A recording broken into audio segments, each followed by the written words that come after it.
Boa noite, pessoal. Estou vindo aqui mais relaxado hoje. Hoje não vou fazer live, né? Agora, essa transmissão eu vou fazer especificamente para o grupo lá do Telegram. Grupo de pessoas que mostraram para gente que querem entender a parte de hematologia como uma ferramenta para melhorar profissionalmente. Vocês vejam muito bem que naquela pesquisa, então, conforme eu comentei, esse que vai ser o foco agora, tá? Então, vamos ver, vamos tentar acertar e eu preciso da interação com vocês para entender qual vai ser o melhor mecanismo.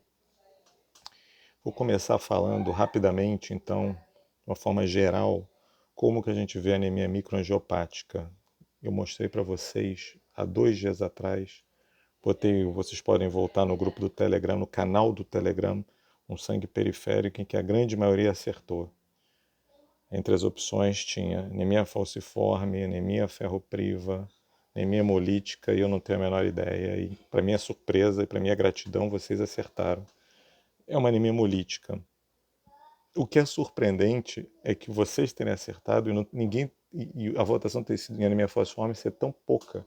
Porque saibam que a anemia falciforme também é uma anemia hemolítica. É a anemia hemolítica principal.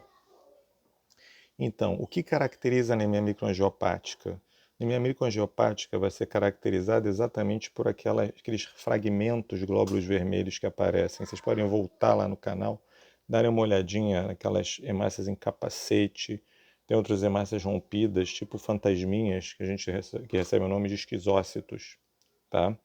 Então, o esquizócito, o que ele significa quando você vê o esquizócito na lâmina?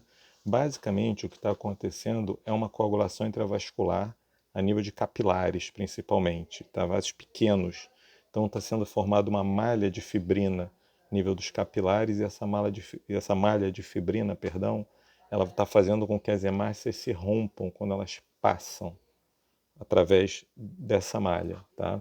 Então, por isso, a gente dá um nome, globalmente falando, de anemia microangiopática. Então, qual é o perfil da anemia microangiopática, além desse rompimento?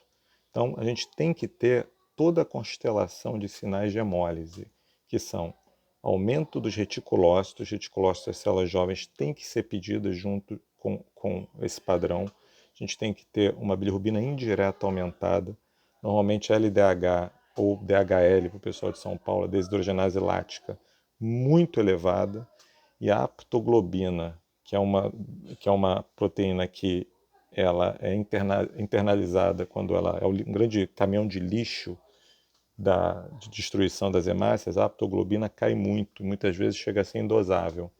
Então, esse perfil mostra o quê? Mostra que a gente está tendo, por um lado, uma fabricação de sangue perfeita, porque o reticulócito está alto, porém uma grande destruição de sangue. O que pode estar fazendo essa destruição de sangue? Então, várias coisas podem estar fazendo essa destruição de sangue. A gente pode estar tendo uma destruição de sangue, por exemplo, por causa de uma morfologia, uma doença genética que está alterando a morfologia, por exemplo, anemia falciforme. A gente pode ter uma destruição de sangue por conta de uma infecção, por exemplo, a malária. Malária é clássico, que o plasmódio, um agente infeccioso, ele estoura. Mas a gente também pode ter uma destruição de sangue por forças mecânicas, porque existe uma trama dentro dos vasos, uma ativação muito grande da coagulação dentro dos vasos, que está fazendo com que esse sangue não consiga passar, ok? Então, antes do sangue periférico, como é que aparece isso tudo para você, pessoal? Então, você de laboratório, você estudante que está se preparando e você é um profissional de terapia intensiva ou um clínico, um especialista, o que você vai ver é o seguinte: você vai ver uma anemia bastante importante, tá? Normalmente essas anemias microangiopáticas são graves, são anemias que atingem o gatilho para transfusão, e você vai ficar diante de duas questões, né? Muitas vezes a plaqueta vai cair também.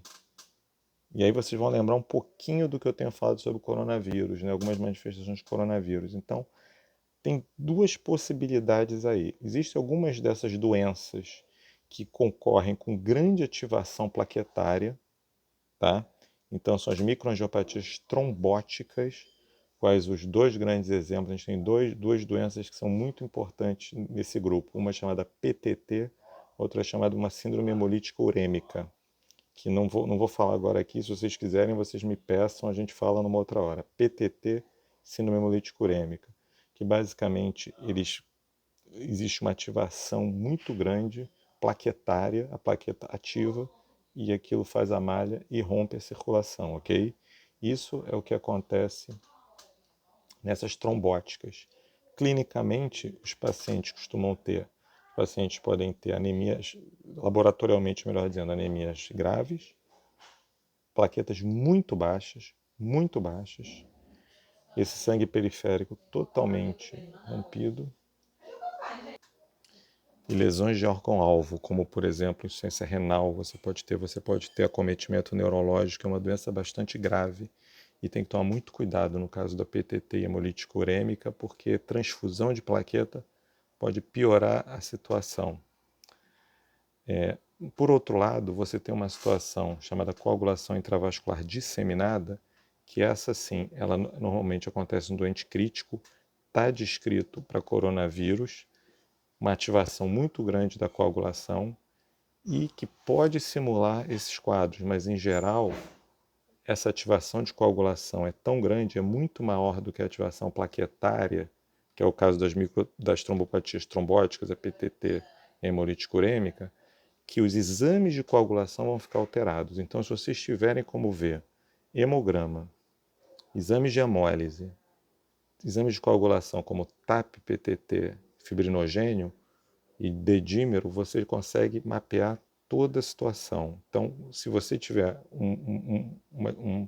uma situação de um sangue periférico com muito esquizócito e pouco acometimento da coagulação, TAP, PTT relativamente normais, isso fala a favor de uma PTT, uma hemolítica urêmica, ou quem sabe outras formas. Eu já vi casos exatamente iguais a esse, por exemplo, com uma prótese mecânica, prótese vascular rompida, uma válvula que fazendo com que as hemácias rompam no coração, válvula cardíaca protética, isso é uma outra coisa. Um quadro de sangue periférico muito parecido, só que não tinha sintomas clínicos, né, de insuficiência renal, nem neurológico, mas você tinha um aspecto muito parecido. Às vezes é muito difícil você diferenciar PTT, hemolítica urêmica dessas coisas. Mas a coagulação intravascular disseminada, que é um grande diferencial, você vai ter normalmente as provas de coagulação alargadas, TAP e PTT alargados, e você vai ter uma causa como, por exemplo, uma infecção, como, por exemplo, uma pancreatite, uma sepsis, alguma coisa que esteja sendo responsável por iniciar esse processo, tá?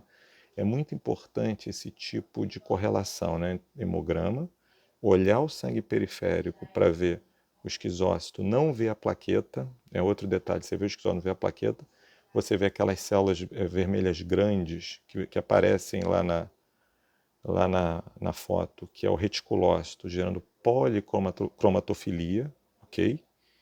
E acoplado a isso, você tem os exames de hemólise, reticulócito aumentado, aptoglobina baixa, bilirrubina indireta alta, LDH muito aumentado. Você tem, de um lado, as provas de coagulação. Então, mais uma vez, se as provas de coagulação TAP e PTT normais, pensar em trauma mecânico ou uma PTT ou uma hemolítica urêmica. Se as provas de coagulação estiverem muito alteradas, pensar em coagulação intravascular disseminada. E como é que a gente vai tratar? Uma vez identificado, como é que a gente vai tratar? Existem algumas provas específicas entre hemolítica urêmica, típica, atípica, isso não vem ao caso. Agora, o importante é o seguinte: microangiopatia trombótica é ruim da plaqueta, você nunca dá plaqueta, porque você vai piorar a trombose. Então é muito importante reconhecer para não sair fazendo besteira. Se você der plaqueta, você está dando. É como se estivesse jogando álcool numa fogueira. Não pode dar plaqueta. Então, você não faz plaqueta. Se você tem um diagnóstico de PTT, você vai fazer plasma, de preferência troca de plasma, porque a causa da PTT tem a ver com um fator de von Willebrand, que é um fator grande, que está cheio no plasma. Você vai tirar, vai tentar filtrar esse plasma para remover os fatores de von Willebrand de alto peso molecular, ok? Isso é uma coisa complicada, eu acho que talvez esteja acima do nível daqui.